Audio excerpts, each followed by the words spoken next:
Jetty policy सामकी स्पष्ट आसा। पॉलिसी लोकांच्या सुचोवण्या खातीर उक्ती आसा। ही पॉलिसी अजून लागू केल्ली ना। ह्या विशीं हांव भासाभास करपाक तयार आसा। बेटेच विरोध करपाक जाय म्हूण विरोध करचो न्हय म्हूण पर्यटन मंत्री रोहन खंवटे उलयला। RD एक्सक्वा खातीर म्हापशेच्यान गौतम शिरोडकार। सर, कालांगूट ग्राम सभेन जी जेटी पॉलिसी आसा पळय हेका ताजो लोकांनी विरोध केला। ही जेटी पॉलिसी म्हणजे नेमकी जेटी कितें आसतली ही भागांत? पहिले आमकां ऑपोजिशन करप म्हणून करपाक जाय काय हो प्रश्न येता. JT policy is a very clear policy for us to mandate certain regulations. आज जे इलिगॅलिटीज जातात तातूंत सारकें ट्रान्सपरन्सी हाडप आनी काम करप.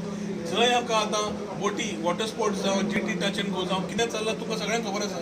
शेवटी experience of a tourist is different आनी जेटी पॉलिसी आमी अजून इम्प्लिमेंट करूना. कालांगूट पंचायत नाल्यार खंयचेय रांपोणकार भाव जावं कोण जावं तांचे समज विचार आसा. आमी पॉलिसी पब्लिका खातीर ओपिनियन सजेशनाक